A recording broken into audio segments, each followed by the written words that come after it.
What's up everyone, this is Darsh Kabarczyk, co-founder of MG Poland, JS Poland, AngularMaster.dev and WorkshopFest.dev. Welcome back to the Angular Master podcast. Today we've got a special guest straight from Katowice, lead of Frontend Competence Center at Avenga Poland, Angular expert, Senior Frontend Developer. Ladies and gentlemen, Brygida Fiejdasz.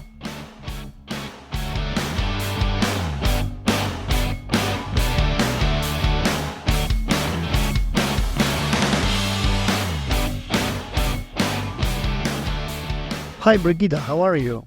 Hi, I'm fine, thank you. I just returned from my short holiday.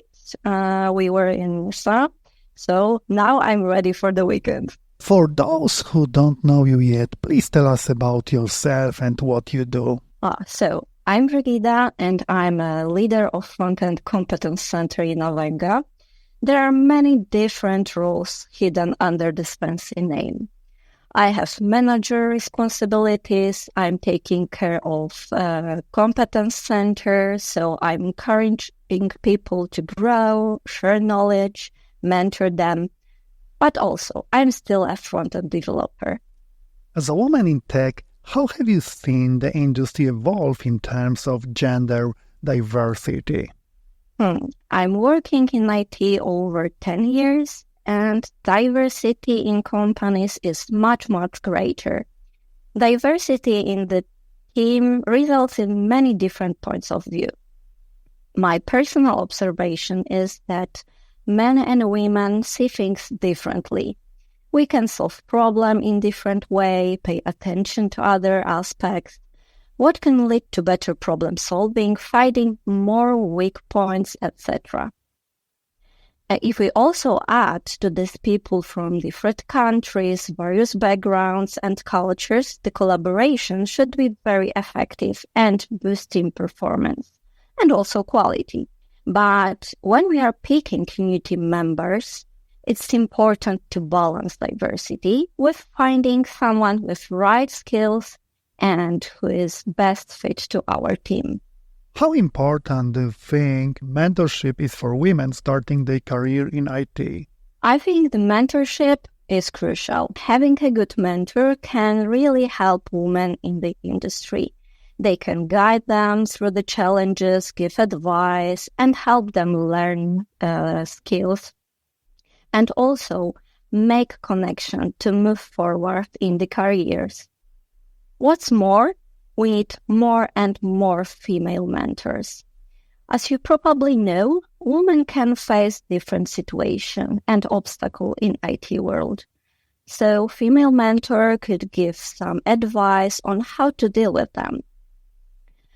For me, female mentors are like superheroes. They are showing what women can achieve at work and in life. They motivate mentees to aim high, but also remind them to take care of themselves mentally. Work-life balance is sometimes hard. Also for me, because I like do many things at work and in general in life. And sometimes it's also overwhelming in long term. But what's more, mentors can also boost mentees' confidence. This is very important, especially when imposter syndrome comes in. Having someone who's been there, believes in you, can give you a solid feedback is essential. I didn't have such a person when I started my career in IT. And looking back over the years, I know that I really needed such a person. It's possible that I would be at a completely different point in my life now. Now let's get to the main topic of this episode. For those who may not be familiar, could you explain what GitHub Copilot is? Yes, of course.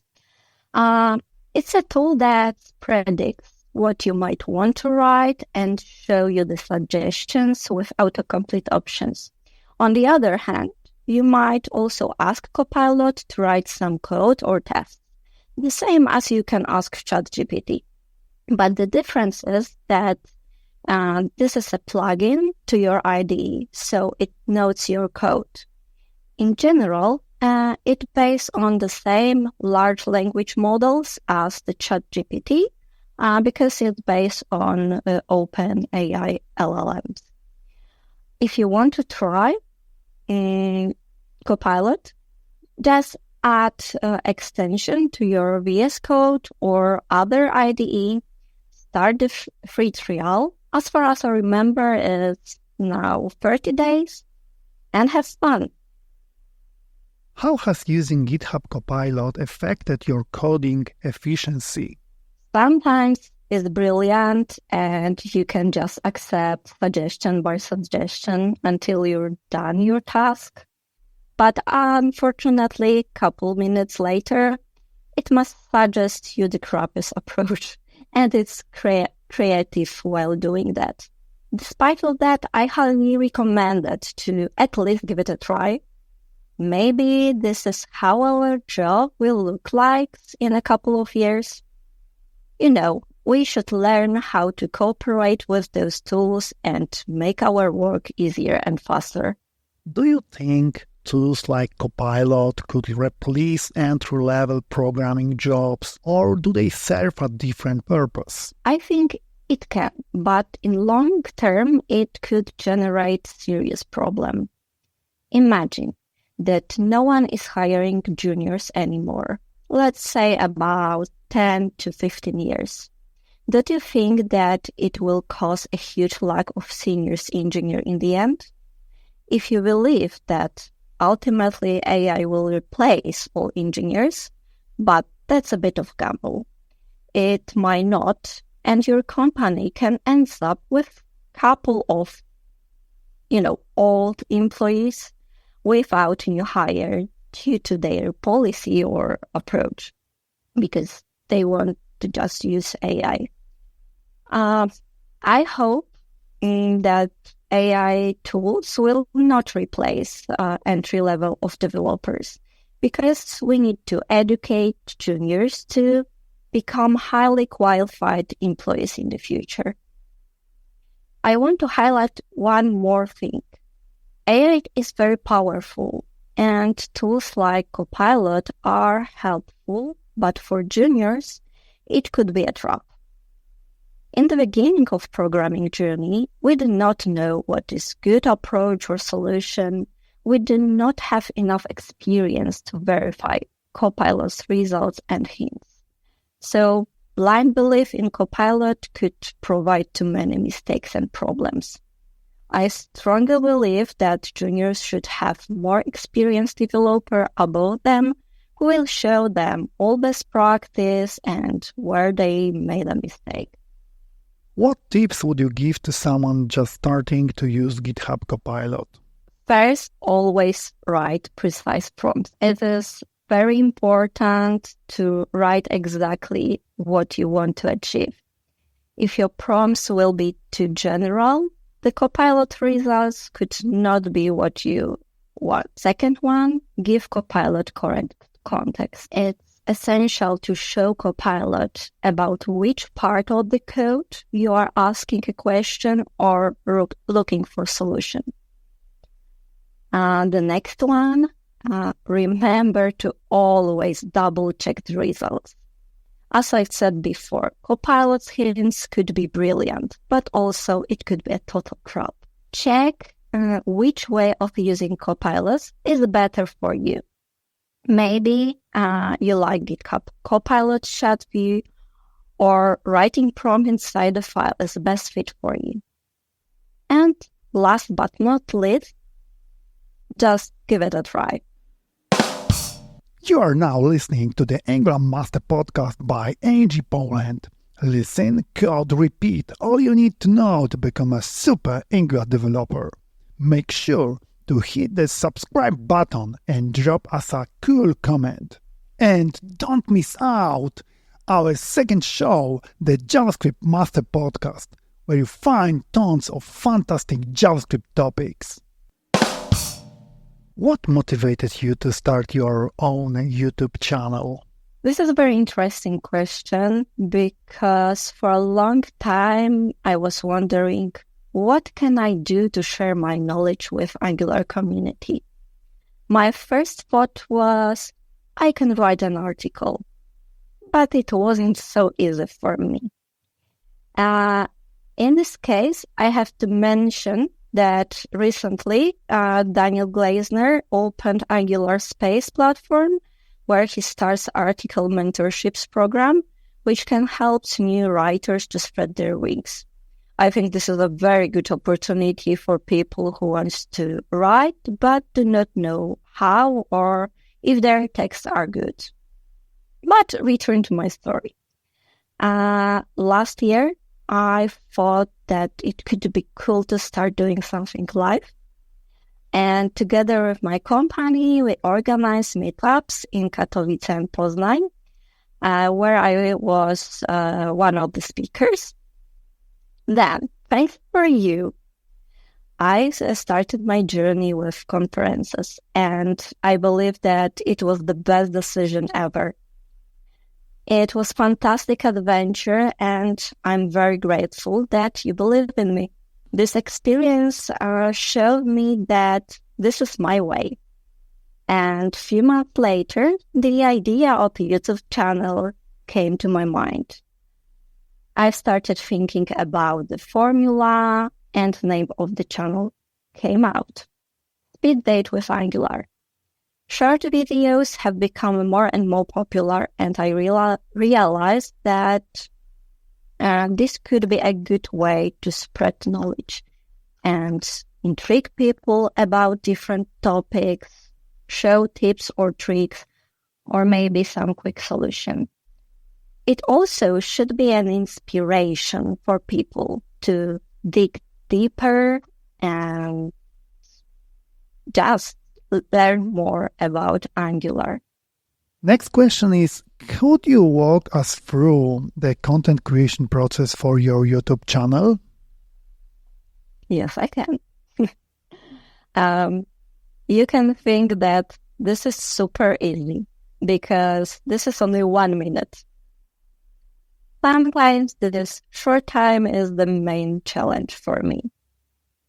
Many times I wanted to say too much and I changed my script and conception. But let's start with the beginning. When I came up with an idea, I write it down on my ideas list. Next, I'm thinking about how to show and explain this topic in the code. I'm also doing some research because I do not want to omit some valuable information. Then I'm writing the first version of the text and recording the code part. So everything what I want to show. The next step is to add some changes to the script based on my recording, check if it isn't too long or if everything is in correct order. After this, I'm recording my statement. On this stage, I have to be focused on my voice and pace of speech. I usually do a few takes. Sometimes I have to get something out of the text and try again. Sometimes my cats really want to be a part of the recording, and I also need to deal with them. After recording entire video material, I go to the editing part and also thinking about the video title. When video is done, I ask my friends and husband for review. This is very important part because they can find mistakes that I had omitted. In final stage, I'm posting my video and waiting for feedback. How do you plan your video topics and where do you get inspiration? I have a lot of different inspiration. First of all, there's been a lot of going on in Angular world. We have signals, deferrable views, SSR with non-destructive hydration, and many more. So a lot of content to do. Also, after my first videos, I was asked to create shorts about SSR. And as you can see, I've started series in which I'm trying to show how to start journey with SSR, explain how it works, how to resolve potential problem, and so on and so on. I have also a lot of ideas connected to this topic. But in the other hand, I believe that good ideas are born at work, especially when I solve a problem or help my colleagues finding a solution. If I have such a problem, other developers probably also.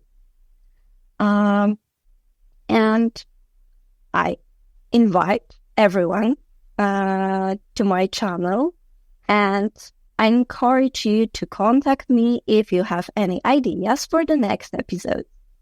And don't hesitate to contact me and ask questions or just say hello. Next question is very special. Can you share a recent personal achievement that you are particularly proud of? Derek, it's super easy. I'm really proud of being a speaker on NG Poland and NG India conferences. This was a huge step forward for me. I proved myself that I can do this and I'm good enough. In my head, this is always the biggest problem. What's more, I realized that this is what I want to do. It gives me a power to act and to do more. When I was on my first NG Poland conference in 2019, I think, I thought that someday I want to be on the other side. I want to stand on that scene. And my dream comes true. What's your favorite way to unwind after a busy day of coding? I have few options. First, spend time with my cats. The cat's purring is very calming. I also teaching them different tricks like giving a paw, a kiss, or sitting, and many more. This is very relaxing and makes our bond stronger. The second one is taking a long, hot bath. This is also connected with my cat because Masha and Sasha are always with me. So I put towel in the bathroom sink because this is the best place to sleep when I'm relaxing in the bath. The last one is great when the weather is good and when I have to clear my mind and get tired physically. I love riding a bike. Near my flat, I have a forest, so many unknown paths to unreveal. Brygida, it's been a pure pleasure having you on the show. Thank you for sharing your insights on GitHub Copilot and the evolving tech landscape, especially for the women in tech industry. Your experience and advice are truly inspiring. And for our listeners, make sure to check out Brygida's YouTube channel for more valuable content. If you enjoyed this episode, please subscribe and leave a review. Stay tuned for more exciting guests and insightful discussions. Until next time, happy coding and keep pushing your boundaries of what is possible.